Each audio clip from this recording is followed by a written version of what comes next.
নমস্কার, cooking with আশা চ্যানেলে তোমাদেরকে স্বাগত। আজকে আমি তোমাদেরকে কিভাবে সহজেই নিরামিষ পনির বাটার মশলা করা যায় সেটাই দেখাবো। তো এখানে দেখো, আমি এখানে পনিরটাকে এইভাবে টুকরো করে কেটে নিয়েছি। আর মশলার মধ্যে আমি নিয়েছি টমেটো, আদা, কাঁচা লঙ্কা, কাজু আর একটু পোস্ত। এগুলো আমি মিক্সিতে পেস্ট করে নেব। আর ফোড়নে আমি দেবো গোটা গরম মশলা, তেজপাতা আর শুকনো লঙ্কা। আর রান্নাটা আমি বাটার দিয়ে করব। এখন গ্যাসে আমি কড়াইটা চাপিয়ে নেব। গ্যাসে আমি কড়াই বসিয়ে দিয়েছি, কড়াইটা এখন গরম হয়ে গেছে। এখন এতে আমি বাটারটা দিয়ে দেব। এবার এতে আমি পনিরগুলো দিয়ে দেব।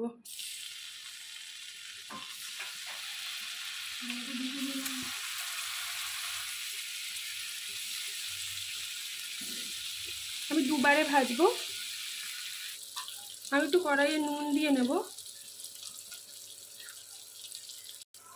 এই পনিরগুলো তুলে নিয়ে বাকি পনিরগুলো দেব। পনিরগুলো তুলে নিয়ে আমি একটু গরম জলের মধ্যে নুন দিয়ে তার মধ্যে ভিজিয়ে রেখেছি। এরমভাবে ভিজিয়ে রাখলে পনিরটা কিন্তু খুব নরম আর স্পঞ্জি হয়ে যায়। এবার এই কড়াইয়ের মধ্যে আমি আবার একটু বাটার দিয়ে দেবো। এবার আমি এতে এক এক করে শুকনো লঙ্কা, তেজপাতা আর গোটা গরম মশলাগুলো দিয়ে দেবো।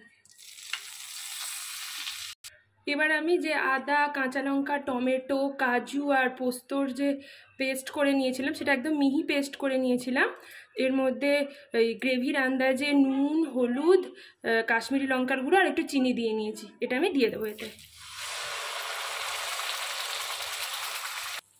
এটা আমি ভালো করে কষিয়ে নেব।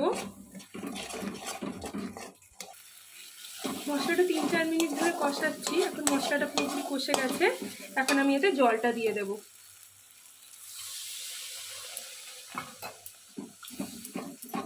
জলটা দিয়ে আমি কিছুক্ষণ ফুটতে দেব। ঝোলটা 2 মিনিট হলো ফুটছে। এখন আমি এতে 2টো লঙ্কা ফাটিয়ে দিয়ে দেবো, কাঁচা লঙ্কা।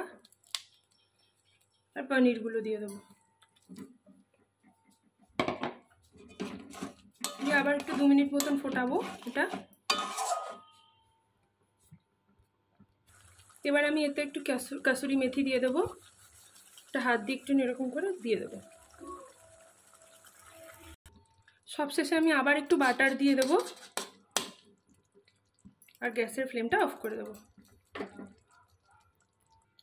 হয়ে গেল আমার বাটার পনির মশলা। নিরামিষের দিনে এটা কিন্তু মানে রুটি, লুচি, পরোটার সঙ্গে দারুণ লাগে খেতে। তোমরা অবশ্যই কিন্তু এটা ট্রাই করো আর কেমন হয় জানিও। আর আমার চ্যানেলটাকে সাবস্ক্রাইব করতে ভুলো না, লাইক, কমেন্ট, শেয়ার করতে ভুলো না। আর বেল আইকনটাও কিন্তু প্রেস করতে ভুলো না আমার নিত্য নতুন রেসিপির আপডেট পাওয়ার জন্য। ধন্যবাদ।